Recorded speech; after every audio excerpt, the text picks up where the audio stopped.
Hello everyone, welcome to another video on Cozy Cutter. And man, I am so surprised, honestly. So, the last video I made, which was a WWE, which was a r/WWE Reddit video, it actually did pretty good, at least for, my standards, which is almost nothing because, I don't really have a fan base. So I got like 600 and something views on it. Thank you to every single person who watched that video, everyone who liked it. It's amazing. I love this. I'm going to keep on going, making wrestling videos on this channel. Go check out my main channel if you want to. It's just Cozy, without the dumb play on words with the Cody Cutter. So if you want to check it out, go ahead. If you don't, you just like wrestling, stick here.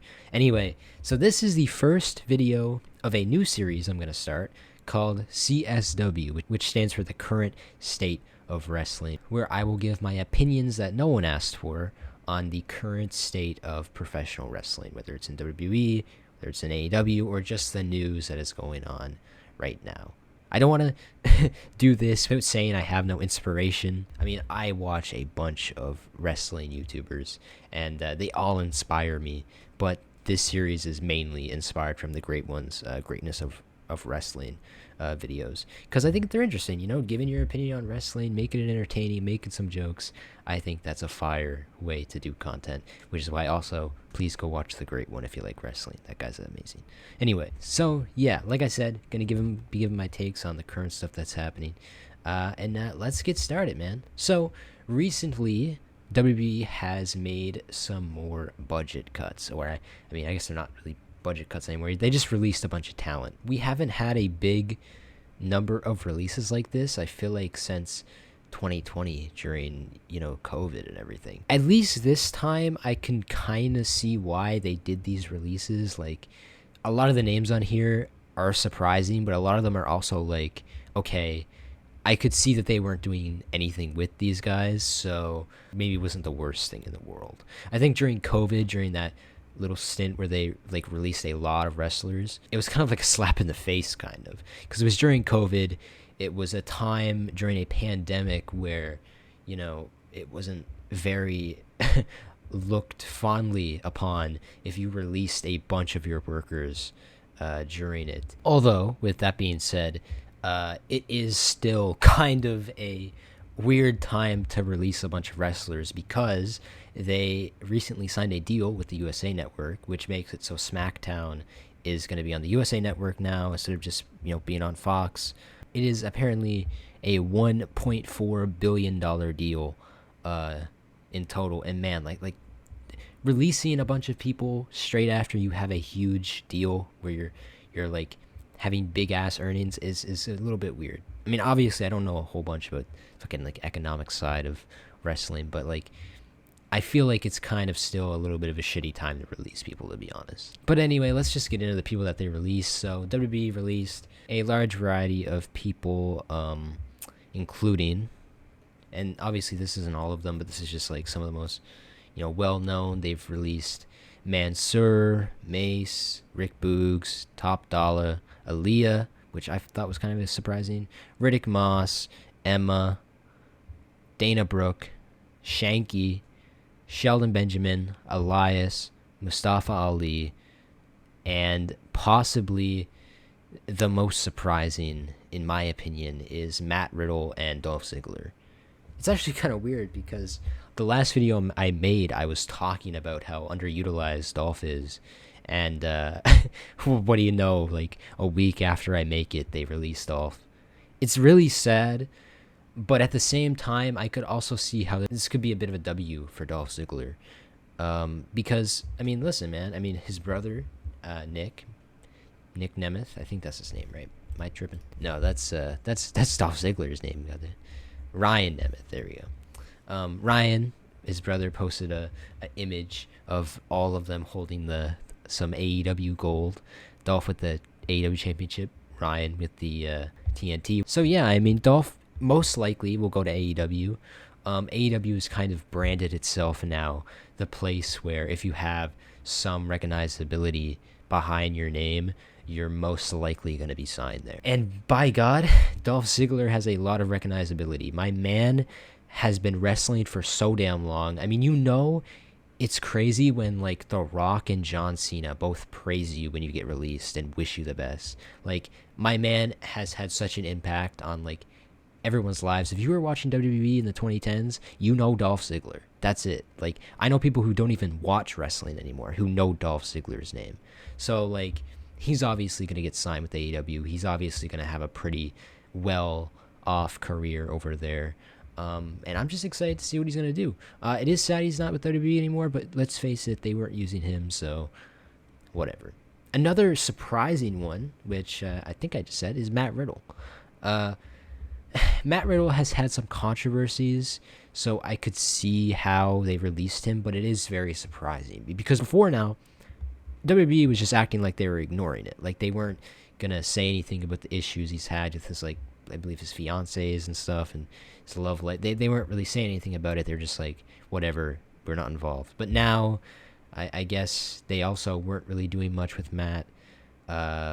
Since Randy still isn't back, which is sad. I mean, the fact that we now don't get an ending to the RK Bro storyline is kind of sad in my opinion. But yeah, I think Matt will be pretty well off. I don't know if he's gonna sign with AEW, to be honest. I don't think AEW really wants Matt Riddle because he is kind of a little bit controversial, and they're probably trying to stay away from controversy, which we will get to later on in the video because that is a thing that is still, in my opinion, a very big thing in wrestling right now with the CM Punk stuff. But yeah, I mean, it's all very surprising. Mustafa Ali was gonna have a North American title match on NXT. He was literally having a storyline and he's gotten released. It's all very weird. Shelton Benjamin, another big name. Elias, another big name. Shelton Benjamin is fucking great. Another guy they kind of wasted. Elias was great. Emma, they just rehired and then they put her with Riddick and then she's gone now. Yeah, it's all kind of sad, but to be honest, I mean, they weren't using most of these, and most of them, at least I hope, will probably sign with AEW and have a pretty nice time over there. As long as they don't get into brawls backstage, though. Yeah, maybe don't do that. Speaking of brawls, though, the next thing I am going to talk about is CM Punk. Now, this is a thing that the entire CM Punk saga at this point has been a thing in wrestling for like 2 years now, which is crazy. I have a lot of opinions on it. I think both sides are pretty divisive, but I'm mostly in the middle, I think, like a sane person. I think CM Punk is in the wrong, but I also think the Elite is in the wrong. And I also definitely think Tony Khan is responsible for most of it. That's my opinion. And would I love to see CM Punk in WWE or back in AEW? Of course. I want to see CM Punk wrestle.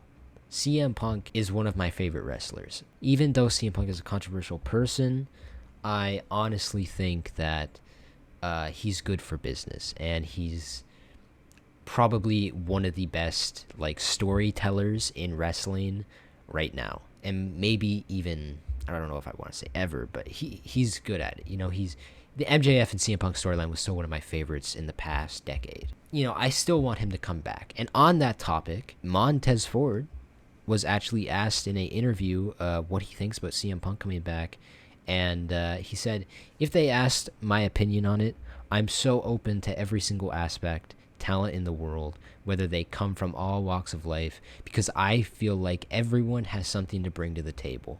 Believe it or not, whether people love this individual or not, and this goes for any WWE superstar, if they're generating buzz, if they're generating topics, if they're generating people talking, I think that's all good for business.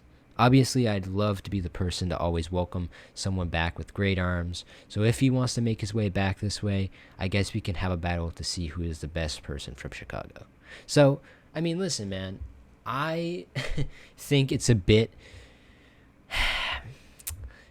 I think it's a bit... I feel like you're kind of getting your hopes up if you... Or maybe not getting your hopes up if you hate him, but thinking that he's going to return to WWE, I think... Overall, CM Punk has now a bad aura around his name, and I think any company, even if they're thinking business-wise, will probably think it's a bad move if Punk comes in, even though he generates a bunch of revenue and, like Montez said, buzz. But I honestly don't think he's going to be there. And if he does, It's going to be a big ass surprise, and I'm there for it. But I don't think he's going to come back to WWE, in my opinion. Although it is a good sign when you have people like Triple H and now Montez saying that they're welcoming him back. But I mean, we also got people like Seth that one time who said he wants to stay the farthest away from Punk because he's a cancer. Oh, Philly Phil, stay away. Stay away, you cancer. Get away from me forever. So, you know, like, I don't know. I feel like it's whatever. I feel like most superstars don't care, and Seth was probably just in kayfabe when he said all that. I don't know. It's up in the air for me. If he returns, I'm there for it, and if he doesn't, whatever. You know, I hope he has a good life. And the last thing we're going to talk about in today's episode of CSW, going to make sure I get that trademark because, man, such an amazing... Nah, honestly, if anyone in the comments who sees this video has a better name for this series, honestly, go ahead, give me a recommendation because CSW is just like something I thought of on the top of my head. You know, I don't really think I like this name fully. But yeah, first episode of CSW, last topic, L.A. Knight. Yeah. I immediately have instant regret after doing that. I am such a fucking fan. Like everyone is.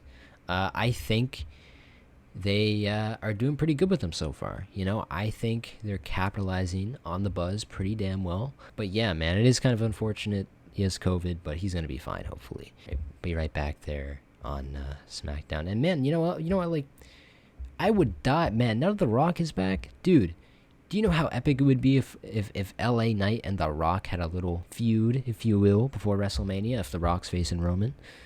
Man, that would be fucking great. I would kill to see that. John Cena and LA Knight was already teased. Another thing that I could talk about, I think I'll just give a little thing on it because I didn't write it down on the list, even though it's a big-ass news. The Rock, John Cena, obviously back now for a little bit, and it's rumored that The Rock's going to face Roman at WrestleMania. So, I mean, listen, man, wrestling is in a pretty good place right now, both for AEW and WWE.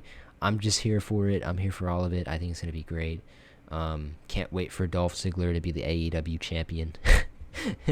What a pop that's gonna be. Oh man, you know what would be a great challenge for AEW? Try to get a pop for Dolph Ziggler that is bigger than when he cashed in his Money in the Bank briefcase. I don't know if that's possible, but hell, man, they could try it. I'm here for it. Anyway, thank you guys so much for watching the video. Make sure you leave it a like if you liked it. Make sure you comment a name to call this series that isn't CSW, unless you like the name. If you like it, that's cool. Make sure to subscribe to Cozy Cutter before I do a Cody Cutter on you. I'll see you guys in the next video. See ya.